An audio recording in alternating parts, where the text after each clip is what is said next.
Always remember in your dealings with other humans to make the human connection first before trying to solve the problem. So before you do the deal, before you do the transaction, before you close the sale, connect with the other people.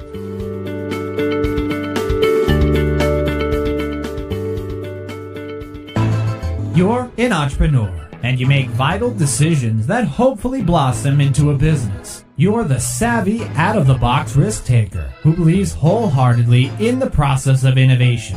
Innovation that will change the world. This is CEO Chat with Gresham Harkless, and you're about to embark on a journey through the awesome world of business. Gresham is the epitome of drive and desire as he works to help support small businesses and entrepreneurship. And you're about to learn from this entrepreneur how you can improve your odds of success in the business world.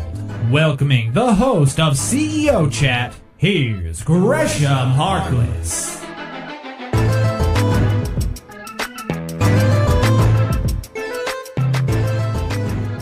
Hello. This is Gresham Harkless from CEO Chat, powered by CBNation.co and Blue 16 Media, your choice for all your website design, SEO, and digital marketing needs.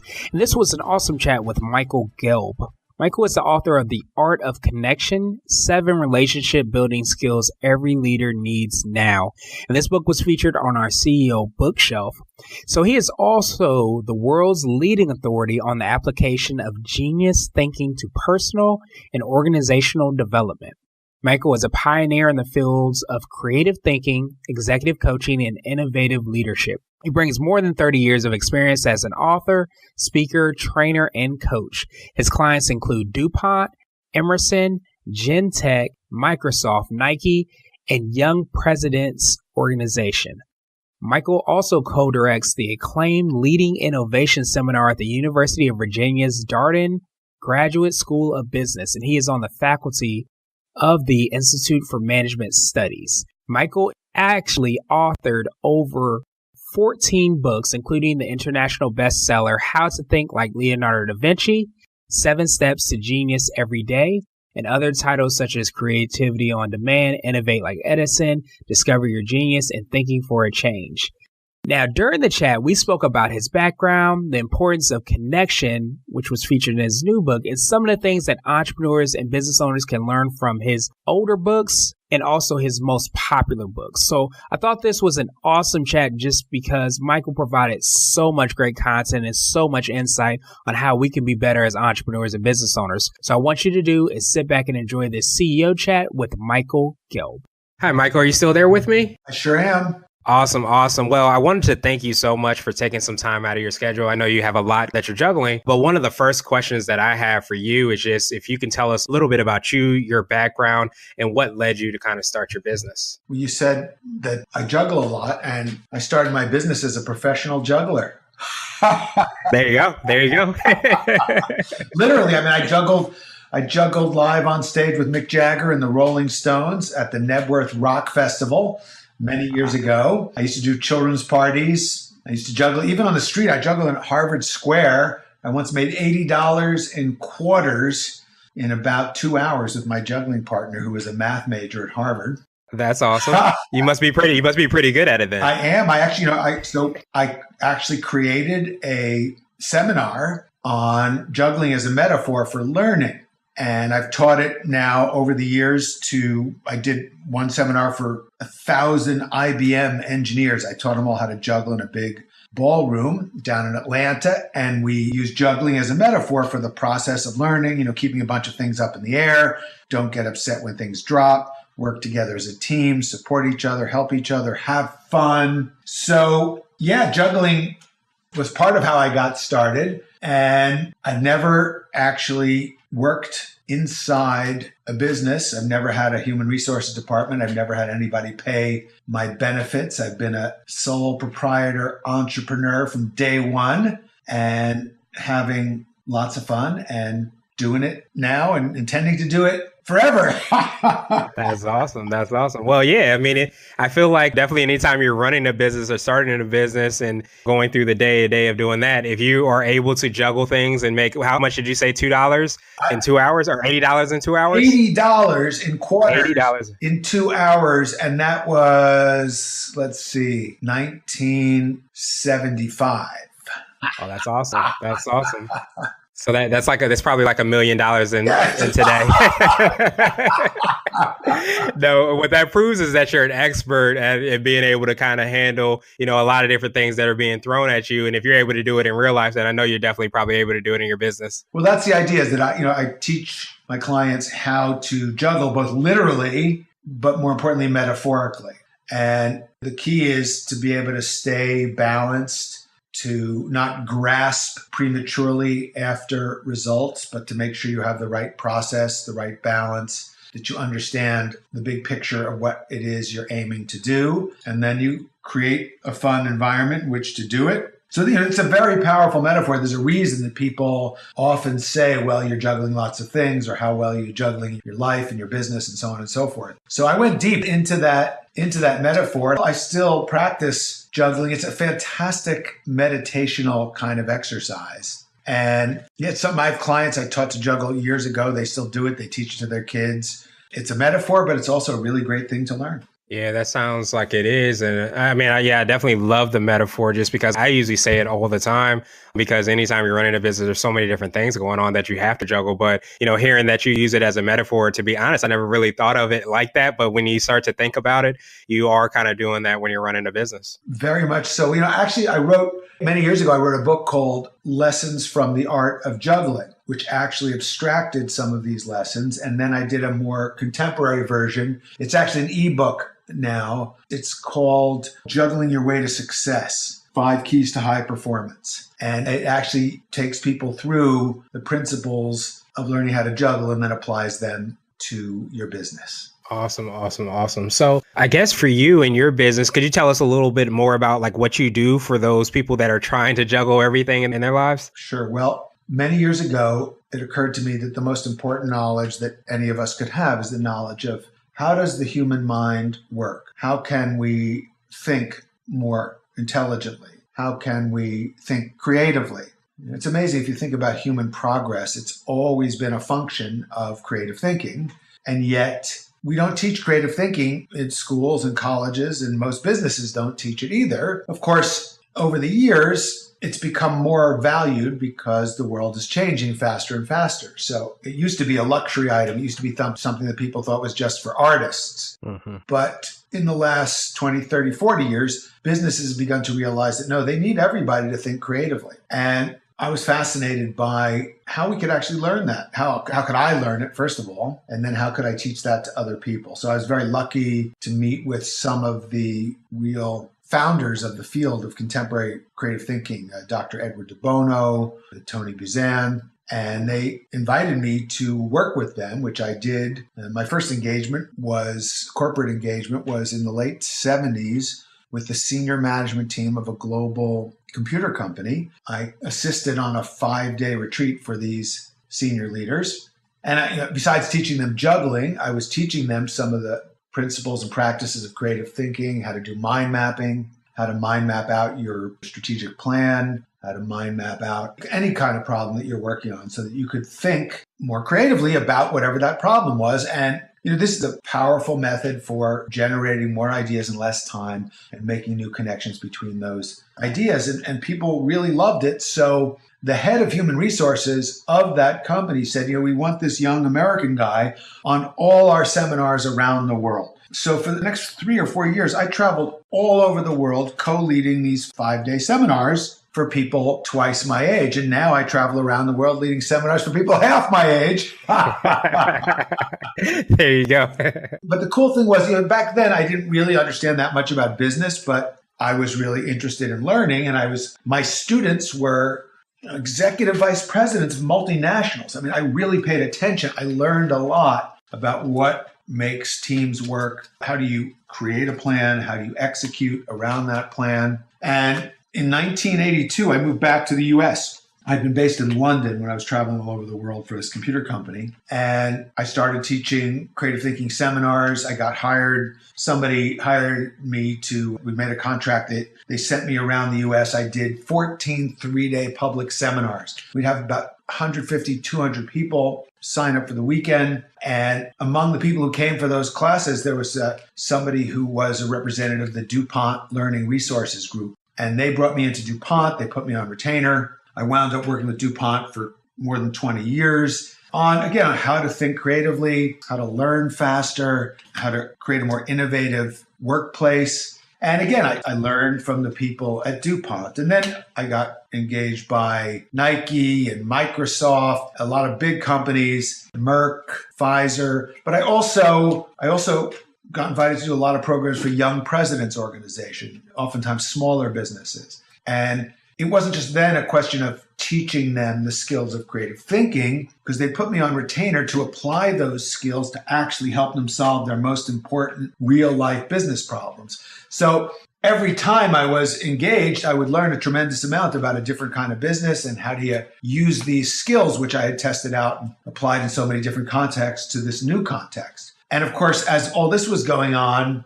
I was thinking about writing, because I had, when I got my master's degree, I wrote a thesis, and my thesis got published and translated into 16 languages. It's actually the book is still in print. It's called Body Learning, An Introduction to the Alexander Technique. It's been in print for 37 years, and it's in the top 50,000 at Amazon, after 37 years. So it struck a chord, and that's when I realized that I could write. So now I've written 15 books. I'm working on number 16. And then the books become the basis for seminars. So that's what I do. Oh, that's awesome. No, that's super awesome, especially, this idea of creative thinking. And I think especially, and you can probably let me know if I'm right about this, but it kind of seems that sometimes some of the innovation that happens in different industries or in businesses is largely because maybe people don't approach it from the same perspective. So when you have somebody like yourself that, is able to kind of think of things creatively and teach people how to think creatively, sometimes when you go into these industries, people have an entirely different, maybe a paradigm shift is the right word, to thinking about things in a different way. That's exactly correct. And the funny thing is people can read about creative thinking. They can, in the world today, you can go on YouTube, you can hear all these great TED Talks about it. There's lots of information accessible, but until you're really with somebody, in the presence of someone who actually knows how to really apply this to your issue, it still seems a little bit theoretical. So, and I have fun. I just did something for a client. I was down in Austin, Texas, and I was working with this wonderful group, young, mostly really young, super high tech. They're on the edge of high tech and healthcare. And I taught them a session based on I wrote this book called How to Think Like Leonardo da Vinci, 7 Steps to Genius Every Day. And I did a 90-minute presentation for them on the 7 Da Vinci principles, and they were really inspired. Then we took a break, and then we came back for another 90-minute session in which we actually applied those principles to a very important issue that the company was dealing with. And they were basically blown away at how much they accomplished in the second 90 minutes. And the CEO of the company was in the room. He said, we're not usually this creative and productive in our meetings. I said, I know. That's there you go. That's why they called me. That's why I'm here. So that's what awesome. We do. That's awesome. And that's cool that you mentioned. And that, I know a lot of your books have that kind of common theme where, think like Leonardo da Vinci, innovate like Edison. So kind of different ways to kind of approach things from some of the great and probably most popular thinkers in history. Well, different people need different inspiration or different metaphor. So for a lot of people, Leonardo da Vinci is the supreme role model for creative thinking and for the expression of human potentiality. So, it's probably not surprising. That's my most popular book. It's in 25 languages. I think if you add it up, it's well over 600,000 copies sold. So Leonardo really struck a chord and continues to strike a chord with people around the world. But not everybody is ready to learn from Leonardo. Some people, a lot of my engineering clients, a lot of my clients who are just very down to earth, and they want to know now, how do you come up with practical, profitable, creative thinking. Because Leonardo is a great role model for pure self-expression and higher creativity. Edison's probably the greatest role model for turning your creative idea into sustainable, profitable business in a competitive environment. So, the Edison project happened when I actually got a call from Thomas Edison's great grandniece. And she had actually read How to Think Like Leonardo da Vinci. She was really inspired. Wonderful person, Sarah Miller Caldecott, who happened to also have an MBA from Dartmouth. And as soon as I talked to her, she called me up and she told me who she was. And I immediately had an entrepreneurial idea, because this is how entrepreneurs think. I thought, we're going to write a book together. I said, and we're going to take your connection with the Edison family and your skills you have as an MBA, and we're going to leverage it to use Edison as a role model. We'll figure out what was his methodology. We'll translate it into contemporary language. Now, I didn't tell her this right away, because not everybody's ready for that sort of intuitive flash about their future. But after a few more phone calls, when I did tell her about it, she loved the idea. And that was the beginning of Innovate Like Edison. So, and it's funny because when that book came out, I was interviewed by USA Today. And the reporter asked me if Edison and Da Vinci got together, what questions might they ask each other? And I said that I thought that Da Vinci might ask Edison about the nature of light. And that Edison would ask Da Vinci, hey, do you want a job? There you go. Well, that kind of speaks to the idea of kind of like the artist and the business person, so to speak, where the artist is so creative and able to kind of develop and create things, but being able to kind of harness that into business to be able to make a business and be able to sell or make goods and services that people actually want to buy. Exactly. Well, see, this, Edison was, in addition to being a genius of invention, his greatest genius was creating a new business model. He created the idea of research and development. He created the idea of a collaborative approach to innovation. He realized that you need to bring people from different backgrounds together and then turn them loose to come up with and execute new ideas. His 1,093 individual patents remains the world American record. But he generated those patents. It was the Edison Company. He generated those patents by leveraging this amazing team that he assembled. Then he took the research and development and he linked it to production, manufacturing, marketing, and sales. And no one had ever done that before. So even though he invented 3 entirely new industries, so, people think Steve Jobs was a genius. Yes, he was, but only within one field, a field that, by the way, was effectively created by Edison.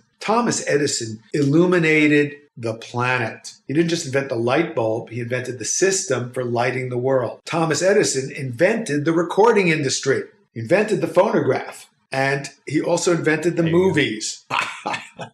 Isn't that wild? 3 entirely new industries, but his greatest invention is the process of systematic innovation. So the good news is now, you can have access to the genius of Leonardo and Edison, and I'm always exploring who are the most useful role models and how can we apply them to whatever our goals and dreams happen to be. Yeah, that makes perfect sense. And I think that's awesome, because I think sometimes we forget that we can pick up books like the ones that you've written to actually kind of tap into those great minds of the past, or those people that have done things in history that we're able to try to kind of harness that in order to become more creative or think like Da Vinci, or like you said, innovate like Edison. And a lot of times we forget the fact that things have been done and innovated in the past and created in the past, and we can kind of harness those great minds and try to incorporate it into our lives.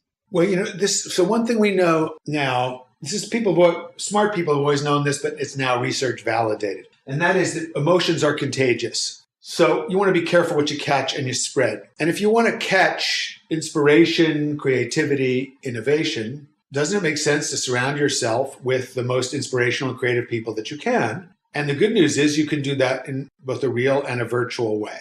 So I like to take these great historical figures and bring them to life for my clients and for my readers, but it all begins with I'm bringing them to life for myself. It's just so endlessly fascinating and uplifting and inspiring to write about these people and immerse myself in learning about them. And I mean, when I wrote the book about Leonardo, I traveled to Leonardo's birthplace. I traveled to the place where he died. I literally walked in his footsteps. I went to the great museums of the world and I studied his great works. I interviewed many of the great scholars. So this was a phenomenal immersion learning experience for me. And then out of that emerged the 7 principles for thinking like Leonardo. Same thing, with Edison, with Sarah, who had this great family lineage connection to Edison himself. We went together to the Edison Papers Project at Rutgers University.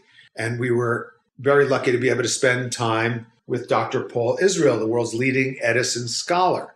And we got to interact with the real Edison notebooks and some of the original Edison inventions. And then we went to the various sites where there are either memorials to Edison or the Henry Ford Museum. Henry Ford recreated the entire Edison laboratory. Ford idolized Edison, as did so many other inventors. As a matter of fact, one of the things we did for the Innovate Like Edison book was to interview many of the contemporary members of the National Inventors Hall of Fame. And when we interviewed them, we were doing it for 2 reasons. One, we just wanted to know if they thought that what we had generated in terms of our analysis of how Edison did what he did, we wanted to know if they thought that it was useful for them. And obviously, it turned out that it was. Otherwise, we'd have to write a different book. But they said, you've basically captured and articulated my process. But this was the part that was really fun for us to discover. More than half of the members of the National Inventors Hall of Fame who we interviewed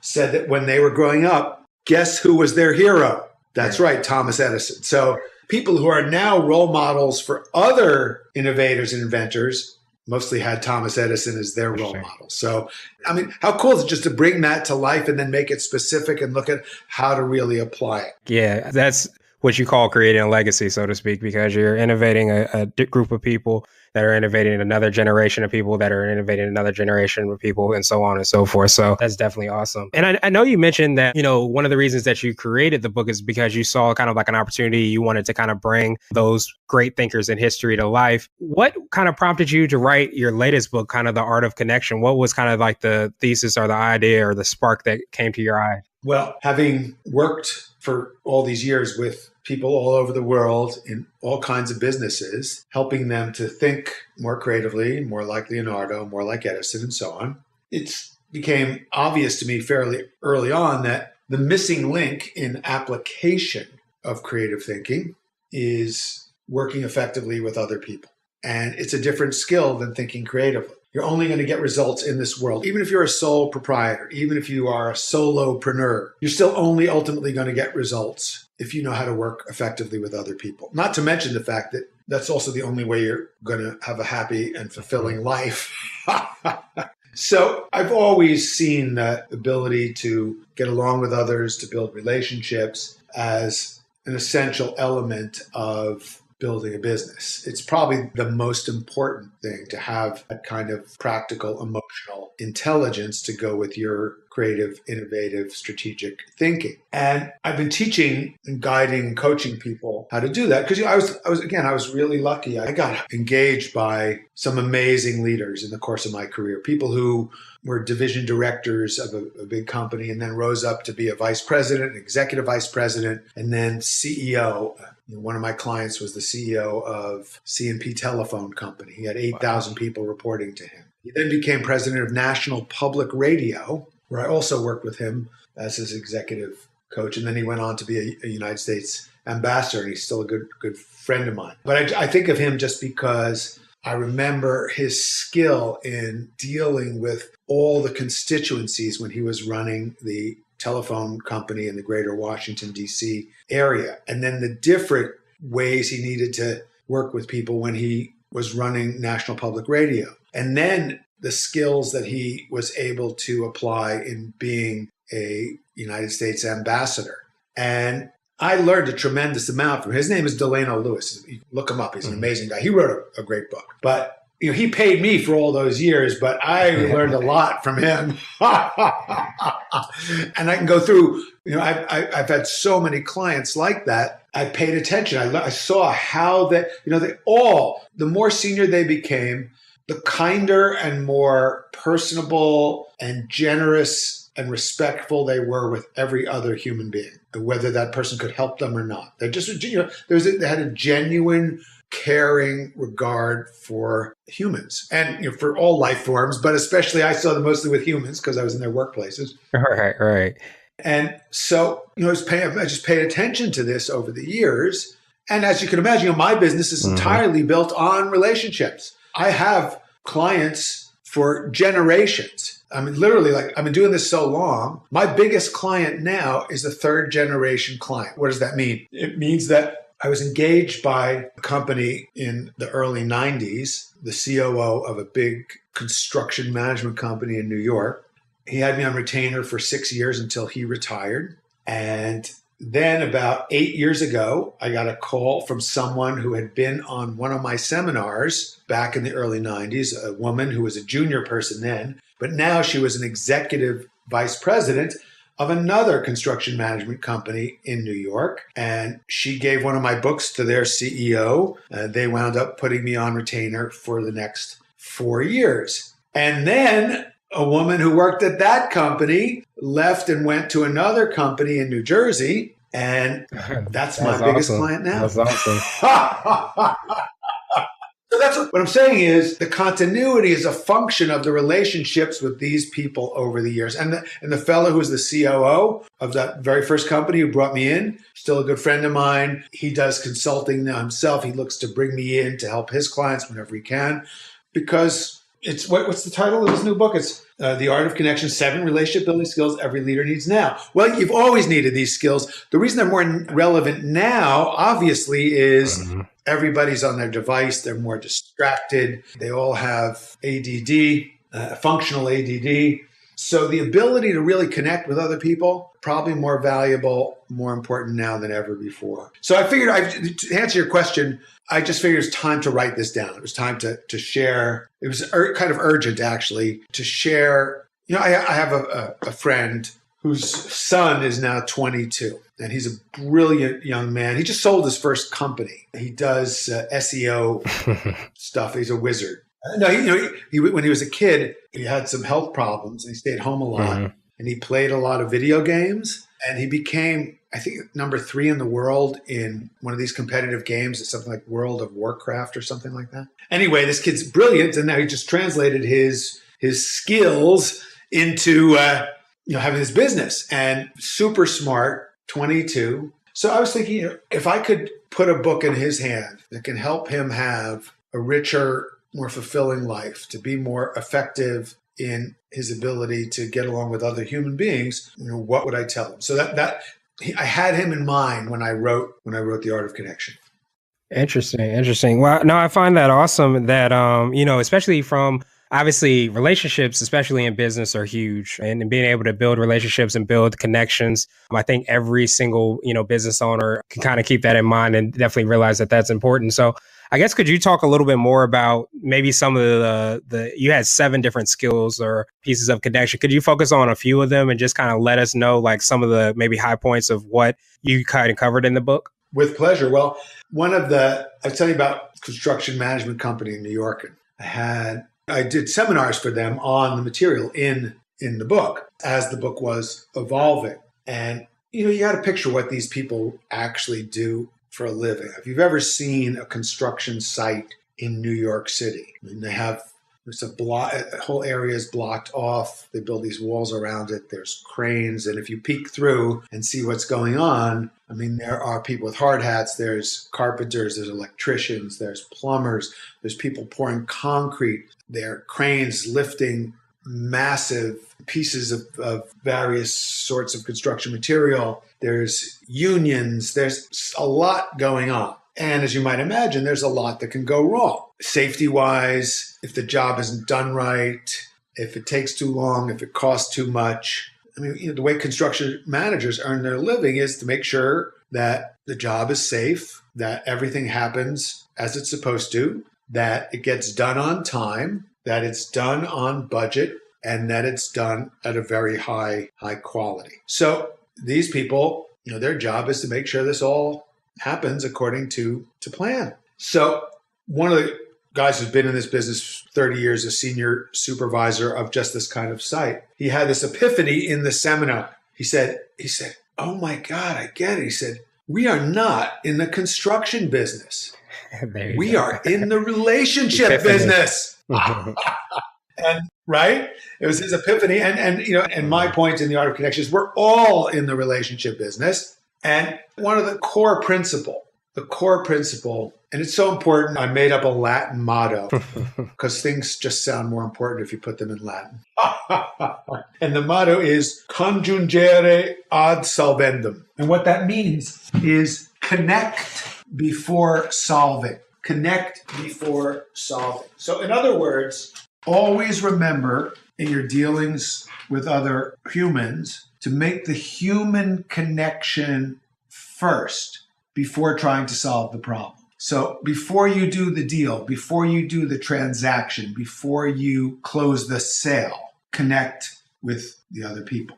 And what's amazing is if you're really good at connection, it's so much easier to make the transaction. It's so much easier to make the sale. It's so much easier to solve the problem. And if you don't make the connection, there's just so much more that can go wrong that's unnecessary, not to mention the fact that you'll be happier, they'll be happier, and you'll have a better life. So that's the core principle of the book is connect before I love that. solving. So how do you connect? So then these are the principles of the book. What do you do? What's important? What are the attitudes for building relationship? And the first chapter is called Embrace Humility. So, which you might just say is the opposite of being arrogant. Being arrogant is not a good way to connect with other people. And humility doesn't mean that you're self-deprecating. It doesn't mean that you're not confident. As a matter, in my experience, people who are genuinely humble have a much deeper, richer confidence than people who stridently try to put themselves forward in an egotistical manner. So, embrace humility really means suspend your own egotistical agenda and be open, be receptive to the other humans with whom you are dealing. And people sense this right away, and then they find you more approachable. I mean, who do we think of as the best conversationalists? It's not the people who go on talking at a cocktail party. It's the people who ask us the best questions, who are curious, who are interested. So be curious, be interested, be open, learn as much as you can about the people you interact with, and make it a priority to learn about them first before you present whatever your presentation happens to be. Because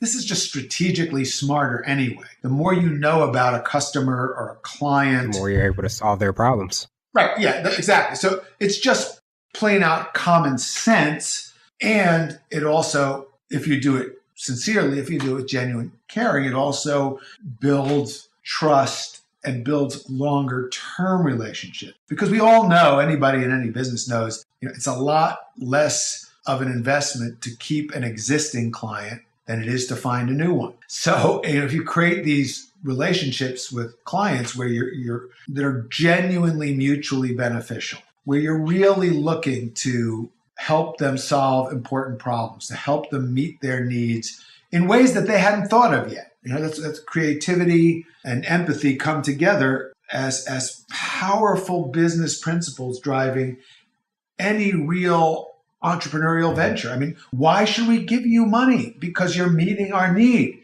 because you've done a better job of anticipating our need, and you're more fun to deal with than the other people who might propose to meet this need. So it all begins with this openness, curiosity. I call it embrace humility. That makes perfect sense. Yeah. And I mean, that's a huge thing. You have to be, like you said, open, and you have to be aware of like who you're even talking to even achieve that art of connection, whether you're making a sale or you're trying to even maybe lead a team member or manage a team member. You have to be able to be humble and understand where they're coming from and try to kind of look from their perspective so that you're able to kind of get that connection, so to speak. Very much so. And see, you just surfacing one of the the biggest challenges that people have in the art of connection is most people have completely mistaken notion that the way they see the world is the right way to see it. And that therefore other people who see the world differently from them must be seeing it the wrong way. And one of the things we know, and this is, again, it's been known for years, but now it's research validated, is people have different styles, different perceptual styles, different personality styles, different ways of processing information, different ways of asking for help, different ways of expressing themselves. And not everybody perceives or expresses themselves or thinks the way we do. So it's good, first of all, to know what your proclivities are, know what your tendencies are, know what your strengths and weaknesses are, and then to figure out the other ways that people do those things that are different than yours so that you can tune in more effectively to what other people are thinking and feeling and needing in a given situation. I mean, I'll give you a practical example. So I'm a more extroverted and intuitive person. I gave an example. I told you my initial conversation with Sarah. As soon as she told me who she was, I instantly got this idea and I knew it would work. But I also knew, because she was she's a less intuitive, more analytical kind of person, and I figured that out basically reading her tone of voice and listening to the cadence of how she spoke. I knew that presenting that idea right away wouldn't be appropriate. And it was better to just listen and ask her questions to bring it forth at a future time, which I did. And it was perfect and she loved it. So I was sensitive to the different ways she might be viewing this idea. And because you only get results, with the other person. I mean, wise communicators realize, the only way I can measure my results as a communicator is what did the other person or other people get from my communication. It's not self-referential. It doesn't matter how articulate I think I was. What did they get? What do they remember? What do they understand? What's their impression? What do they take away? It's about them, not about me. So I'll give you another example. I learned very early on that since many of the clients who are hiring me were very accomplished people, often in technology and the sciences, I'd say the majority of my clients over the years have been people with lots of letters after their name. I mean, I PhD, JD, MBA, MPH, a lot of very, very accomplished analytical people, financial analysts, CFAs, CPAs. And I recognized early on that a lot of those people had a different information processing style than I did. I had to give them data. I had to give them practical experience before I gave them the big picture, inspiring, more intuitive take on things. Right. It worked right from the beginning. I used to call myself a Trojan horse. I had to get into the walls of the city and presenting the data and the research. And I always figured out how to give them, instead of talking about memory, I'd give them a memory test and they would do miserably. And then I'd teach them some principles of memory. I'd give them another memory test and they'd go from 40% to 100%. So then when I talked to them about, you can improve your thinking, it wasn't theoretical. I just proved it to them. And then I gave them the Nobel Prize winning research behind what I was saying. And then they were really ready to come with me on this journey of the rest of the seminar. I do the same thing I give them a creativity test. And they would, as you might imagine, get average scores or sometimes below average. And then I would give them a little bit of the research and the implications of the research on creative thinking. And I'd say, okay, let's apply this and take another creativity test and see how you do. And when they triple or quadruple their scores, and this takes about 45 minutes, then all of a sudden they're ready to say, okay, yes, let's continue. And then they're really into it. And so these are clients I work with for years and years and years, and they refer me to their colleagues and so on. But the simple point of this is I realized, to be effective, I had to put myself more into the mindset and the personality type of the people in the audience. I mean, obviously, it's easy for me to be enthusiastic and visionary and inspiring and tell stories. And I get to do that. But the only reason I really get to do that is because I got really good at giving them experiences and presenting the research first. Yeah. That makes perfect sense. And I mean, to me, that kind of resonates with like chapter 5 when you talked about balancing the energy exchange. Yeah. And how you kind of forget that you're actually communicating with somebody else, but you're balancing that. It seems like you even did that with, I think you said the grandniece of Edison, how you were able to understand that if you told her everything at the very beginning, it wouldn't have went maybe as according to plan, as you were able to kind of read that energy and balance the conversation from that standpoint. That's right. And it's easy for people. Some people are self-referential. They're focused on themselves and their own needs first. So those people need to learn to put others' needs as primary. There are plenty of other kinds of people who are other-centered. They focus on everyone else's needs first, and sometimes they're not so good at focusing on their own needs. So this is one of the fun principles in The Art of Connection, because I'm a big Seinfeld fan, and one of my favorite episodes of all time is when George realizes that the secret success in life is to do the opposite of whatever his natural inclination is. And really simply, if your tendency is to focus on your own needs first, you want to do the opposite and learn to focus on others. And if your tendency is to focus on others first all the time, then you need to learn how to focus on yourself. And in the process, you become more sensitive to, the point of doing that is to create this balanced energy exchange in all of your relationships. Very simply, when you are with people and they feel grateful to you and you feel grateful to them, that's heaven. When you're with people and you feel like you're not getting what you want and what you need and they feel the same way, well, that's hell. Now, a lot of us live in purgatory where we're back and forth between these. But I want to move people more towards heaven. I had a relatively new friend come over the other day to talk about some potential collaborations. And she had been over a few days before, and we were working on a project that she had in mind. And I was helping her, consulting with her on that project. So we were getting together again, and we went for a walk. We live right near the Rockefeller State Preserve, and you can walk for 55 miles through the woods if you want to. So I usually go for a walk every day. And in this case, I was going for a walk with my friend. And so we started the walk, and I said to her, okay, now I know there's some issues remaining with your project. How can I help? And she said to me, no. Look, we spent the whole last time with you helping me. Let me focus on your issues. And I said to her, no, please, I really want to follow through and I want to finish with helping you. And she's, no, let me help you. This is heaven. What you want to be arguing about is, no, please let me do it for you. No, you. So that is heaven. That's when the other person is thinking, no, please, you've been too generous to me. It's my turn. No, really, I want to give more to you. That is heaven.